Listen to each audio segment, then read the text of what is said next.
Welcome to the Horizon Audiofiles, a podcast of the Defense Horizon Journal.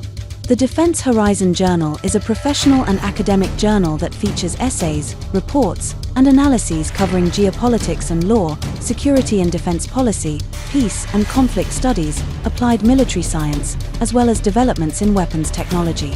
For more information, go to www.tdhj.org. Episode number 15.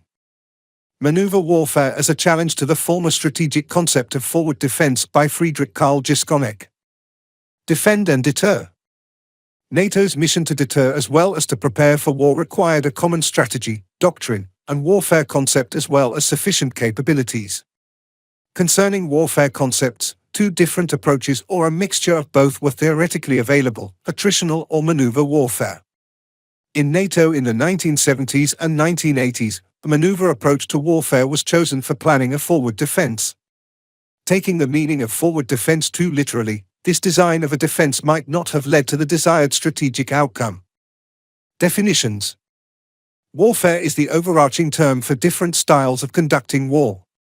Warfare can be seen as the continuum from highly attritional at one end and non-attritional at the other. The purpose of both is to defeat an enemy or at least terminate hostility. Attrition is a reduction of personnel and material in a military formation. It is the gradual reduction of the capabilities of an adversary through sustained military pressure. Its primary factor is the depletion of combat power. Often, it is figured to be the most literal form of armed strategic competition. An attritional approach is mainly characterized by using direct action from positions or fortifications with little movement and less mobility, but protection against weapons effects and massive firepower. It might be leveraged until preconditions for maneuver are being realized. Maneuver was defined in NATO's Allied Tactical Publication, ATP, 35 in the 1970s. By maneuver, a commander attempts to position his force in such a way to gain an advantage over an enemy. Maneuver is comprised of two elements, fire and movement. Both are essential and must be integrated to preserve freedom of action and achieve success. Since then, the term has become NATO's land component operational philosophy. Maneuver emphasizes targeting enemy morale, its overall cohesion, and will to fight. All available means within all domains are to be combined. In combat, the maneuverist approach includes elements of movement, fires, and defense. Mobility of troops, as well as troops in defensive positions, are leveraged. Speed, momentum, deception of actions and surprise are used to confuse an enemy and wear him down ultimately. Doctrinally, the implementation of maneuver warfare requires a minimum of human resources and material. The exploitation of both styles, attrition and maneuver, can be traced back in military history. Numerous military theorists and practitioners analyzed the characteristics, the pros and cons, effects and perspectives of both. Military leaders implemented one or the other depending on their respective situation, resources, opposing forces, time, and space. During a war, the approaches of warfare might change in one or the other due to operational and/or tactical developments. It seems that maneuver was and is still the warfare style of choice in NATO. An implementation of a maneuverist approach in NATO's defense concepts was accompanied by disputes on applicable tactics and operational concepts. NATO strategy and forward defense. While the first strategic concepts of NATO were more attrition rather than maneuver-orientated, the strategy of flexible response from 1967 onwards favored a maneuverist approach. The strategy of flexible response served as a deterrent as much as it was a method of war fighting. The alliance experienced a breakdown in diplomacy and subsequent armed escalation. Conventional war fighting would be exhausted before the employment of nuclear weapons. The strategy consisted of responses to any armed aggression in 3 steps: 1. Direct defense, 2. Deliberate escalation, and 3. General nuclear escalation. Direct defense should be conventionally performed in the style of maneuver warfare. Therefore, the first doctrine document, ATP 35, addressed maneuver as one of its principles of land warfare. Forward defense was a political military obligation as part of the flexible response strategy and binding requirement for defense planning in NATO and troop-contributing nations. Forward defense required conventional warfare close to the inner German border, IGB. All NATO nations agreed on this guidance. The rationale for directing forward defense was to prevent the Federal Republic of Germany, with its operationally limited depth, from becoming a battlefield across its whole territory. Major cities, urban terrain, and industrial areas stretched between 50 and 100 kilometers west of the IGB, and the Iron Curtain had to be kept out of the battle as much as possible. NATO's forward defense in the central region was organized by allocating defensive areas to each of the 8 earmarked corps. In case of war, 1 corps each was provided by the Netherlands, the United Kingdom, and Belgium. In addition, US earmarked 2, Germany 3 corps. The command was divided into 2 army groups, Army Group North, Northag, and Army Group Central, Centag, each with 4 corps. Northag planned and controlled operations of the 1st Dutch, 1st German, 1st British and 1st Belgium Corps, Centag the 3rd German, 5th US, 7th US and 2nd German Corps. The overall design for land warfare was called layer cake. Corps defense areas were called boxes. The dimensions of these boxes were determined by terrain, probable enemy approaches and available major formations. Corps width ranged between 40 to 70 kilometers. Divisions within those corps had to defend up to 35 kilometers width, conceptually between 12 and 20 kilometers and a depth of 40 kilometers. 3 mechanized divisions with 3 brigades each were deployed in a corps box. Operations of forces within the boxes included delay, holding terrain, and counterattacks. NORTHAG's defense, for example, was expected to face a staggered attack by at least 7 armies into the North German plain. Principles of NATO's land warfare. Fighting was determined by mobile combat, leverage of fire, obstacles, and terrain features. Static fighting positions were to hold terrain features, preventing being taken by an attacker and enabling counterattacks of forces. Forward defense in a core defense area was foreseen in 3 principal phases. Phase 1, a retrograde battle, was to be conducted by about 1/3 of combat and supporting troops with fire and movement. The main tasks were to detect the enemy's approach, intentions, and strength, to deceive them about defense positions, and to attack them as much as possible without major losses. The tactical maneuver was characterized by temporary positional defense combined with local counterattacks. Retrograde combat aimed to gain time for units deployed in depth at a defense line to establish their positions and barriers. The retrograde should last at least 24 hours before the enemy could reach the main defense line. Space was thus traded for time. The delaying zone stretched between 5 and 30 kilometers west of the IGB. After delaying, troops were foreseen as a reserve and regenerated. Phase 2, the defense battle was conducted along a forward edge of the battlefield, FIBA. The FIBA was centrally determined by NATO Central Region Command, AFCENT, consisting of a virtual line from north to south running parallel to the IGB between 5 and 30 kilometers and coincided with the delaying zone. The FIBA served as a major coordination line, enabling cohesive defense. Along the FIBA, about 2/3 of core combat formations should be deployed. According to the forward defense concept, an enemy attack should be blocked at the FIBA. They should be defeated by fire and counterattacks of available local reserves without giving up further space. Local counterattacks served to close enemy incursions into FIBA positions. A major concern of corps and division commanders was the risk that an attacker penetrated between 2 corps trying to envelop formations still fighting at the FIBA. Therefore, it was intended to prevent deep penetration westwards by all means. The main determinants for defense at the FIBA were the geography of the battle space, the opponent's approach with their identified weaknesses, the own capabilities on land and in the air for fire and movement, as well as the cohesion within and between the defense boxes. Forces along the FIBA in a positional posture behind natural obstacles or artificial barriers were the cornerstones enabling the cohesion of the defense. Barriers were designed to slow down and channel the enemy for targeting as well as determine where battles were to be fought. During the defense phase, dismounted combat troops were fighting from field positions in urban sprawl, forest areas, and along water lines. Enemy forces slowed down or stopped were to be destroyed by artillery fire and/or by short-ranging counterattacks in their flanks or rear. Due to the forward defense concept, limited space was available for counterattacks. Maneuver was executed by making short, hooks, pincer movements, or local forward counterattacks to defeat the enemy at the FIBA. Anti-tank helicopters and close air support of the NATO air and army aviation forces mainly supported the fight against enemy bridgeheads, tank concentrations or advancing enemy operational maneuver groups, OMG. Important sections of terrain, key terrain, in the depth of the core area were supportive of rapid action of the enemy, as well as for own operational counterattacks. Key terrain was determined at the divisional, corps, and army group levels. This terrain was to be denied to the enemy under all circumstances and leveraged through maneuver in moments of opportunity. If there were indications of the opponent's breakthroughs through the FIBA and beyond, limited withdrawal might have been accepted until a counterattack of operational reserves of the corps or army groups had been executed. Determining the terrain for defense and the deployment of reserves posed high risks of failure. Taking such risks influenced the chances for success of maneuver warfare.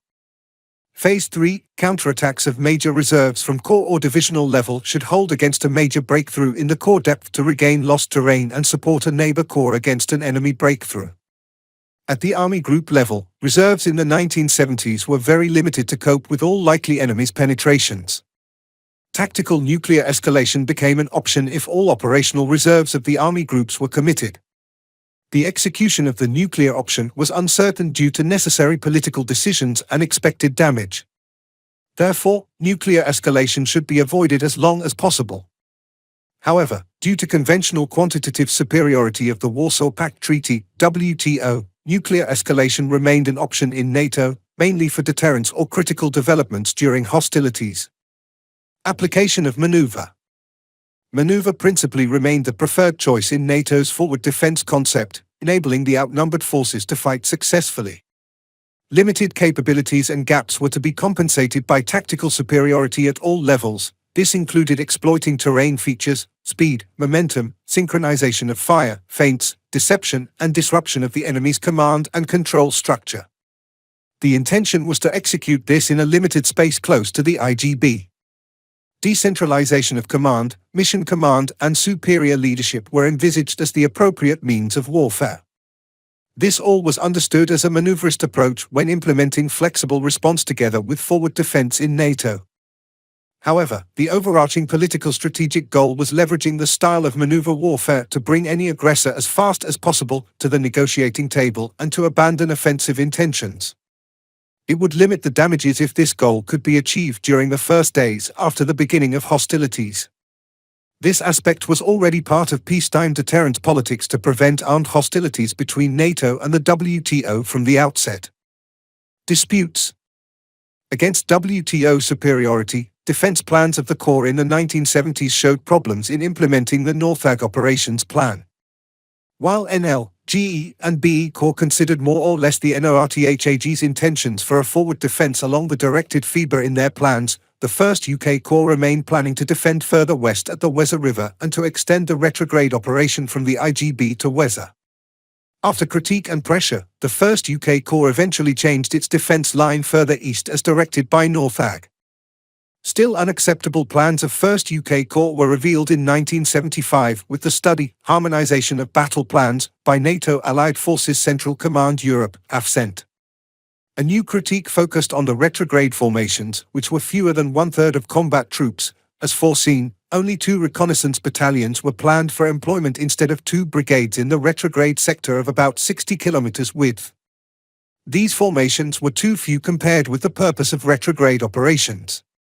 In addition, very limited forces were deployed along the FIBA, which, instead of a tenacious defense, would virtually continue the previous retrograde. The bulk of British divisions was kept ready at a further depth. The British intention was to conduct a short retrograde only to verify the enemy's strength and direction of attack. During the defense battle phase at the FIBA, a kind of retrograde operation would be continued, drawing the attacking enemy deeper into the defense area where staggered, killing zones were prepared. There, the attacker should be blocked and defeated by heavy fire. This kind of operation would create a problem, leading to an open flank of the northern 1st German Corps of about 40 kilometers. The British assumption was that the enemy would be quickly defeated in these killing zones.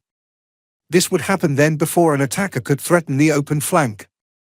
Identifying this risk, the 1st German Corps was alerted and took the problem to Northag and effect levels. The British Northag commanders, as well as the British Chief of the General Staff, CGS, were asked by the Commander-in-Chief of AFCENT to influence the respective British Corps commanders to adapt their plans in line with the forward defence rationale. A first enhancement resulted in 1977, when a divisional headquarters was then allocated to control the retrograde phase. To avoid a too rapid withdrawal, the commander of Northag took control over the retrograde phase of the Corps, which was delegated to the Corps level before. The British Corps objected to the directive to plan more formations along the FIBA.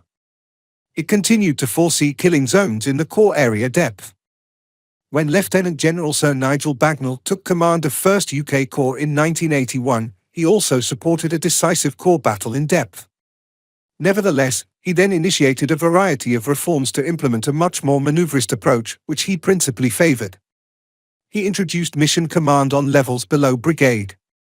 Further changes were an extended officers' training with study periods, map exercises and terrain recce, as well as learning to exploit opportunities posed by the enemy.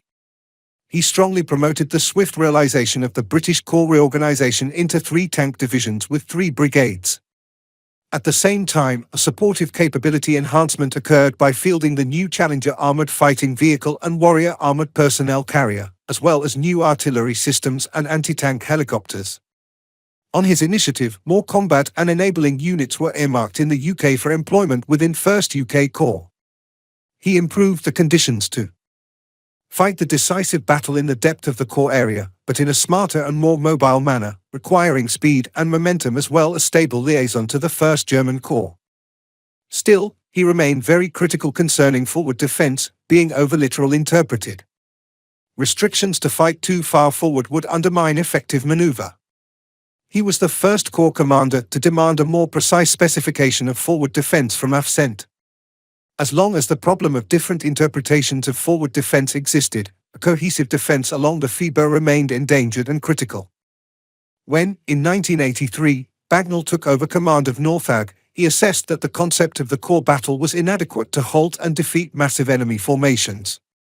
The availability of only 1 division as NORTHAG's operational reserve for counterattacks was unsatisfactory. Therefore, he extended the Northag operational reserve from 1 to 4 divisions, putting a string on the Corps reserves of 1st Dutch, 1st German and 1st UK. This enabled Northag to conduct an additional battle in case the Corps battles failed, and the enemy could employ his 2nd operational echelon forces. Bagnall defined this as a 3-phase battle consisting of a retrograde, the Corps defence battle and the Army group battle. After some discussions at NATO and national levels, the Northag concept was accepted at AFCENT. Restricting probable damage in the Federal Republic of Germany, the battlefield was extended into enemy territory by more far-reaching fire from ground and air. It was not intended to cross the IGB with combat formations on the ground. AFCENT lowered the dogmatic and binding manner by a new directive. Finally, the 1st UK Corps GDP from 1989 complied with forward defence. The dispute was solved due to an AFCENT directive with a clarification and various improvements of 1st UK Corps. Conclusions. With the disclosure of operational plans and disputes after the Cold War, it becomes clear that the NATO policy concept of forward defence clashed with the British understanding of manoeuvre warfare. In British eyes, the literal implementation of forward defence without precise guidance significantly restricted manoeuvre and would lead to attrition. The delaying sector and the allocated FIBA offered insufficient space for manoeuvre from a British point of view. The approaches of 1st German and 1st Dutch Corps to conduct a mobile battle with short-ranging counterattacks supported by the positional defence at the FIBA did not convince the British planners. On the other hand, the British Corps of the 1970s suffered from weaknesses such as lack of modernisation, adequate staff officers training, insufficient divisional structures and low degree of mobility, which hampered to conduct adequate manoeuvre. Improvements in the 1980s enabled all Corps and Northag to increase their manoeuvre capabilities. Most improvements were observed by the WTO, which became very concerned. At the end of the Cold War, the British published their first doctrinal document for the operational level, recommending the art of manoeuvre warfare. The dispute showed that defence, especially with a manoeuvrist approach, requires a minimum of forces and an appropriate structure, of which the 1st UK Corps was short in the 1970s. After restructuring, the extension of mechanization and modernization, the posture to conduct maneuver warfare was significantly improved. Political-originated strategies such as forward defense require clear directives to be implemented, especially in alliances where different military cultures are to be considered. A conceptualization of maneuver warfare needs more than a short definition as outlined in the ATP 35 and ATP 35A.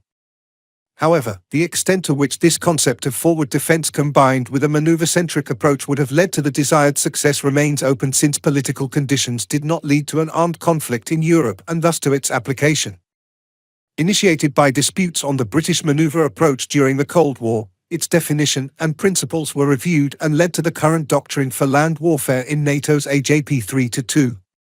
Preconditions to successfully implement a maneuver approach in land warfare are smart mental mobility, knowledge of the enemy intention to exploit his weaknesses, tactical mobility and firepower to prevent attrition, speed and action to overload the enemy through information, changing his initiative to reaction, space and terrain for maneuver, and support in all relevant domains. The historical example teaches that the literal implementation of political catchwords sometimes might lead to problematic effects and disputes.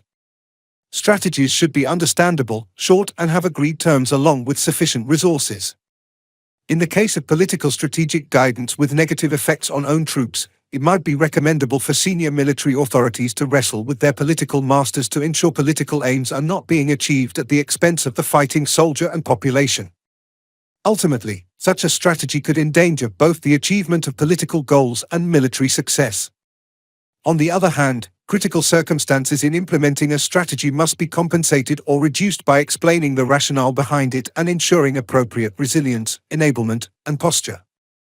Currently, the question arises as to whether and how the new NATO strategic concept decided at Madrid 2022 and outlined in proposals at Vilnius 2023 will create problems such as forward defense in Eastern Europe again or not. For the defense of Eastern Europe, the military-political question arises for NATO and the concerned nations. What kind of maneuver warfare can be envisaged if maneuver space is again limited and war damage has to be prevented? The Russo-Ukrainian war from 2022 until today shows that both sides tried several times to devise a maneuverist approach. This was followed by several changes to attrition and then back to maneuver.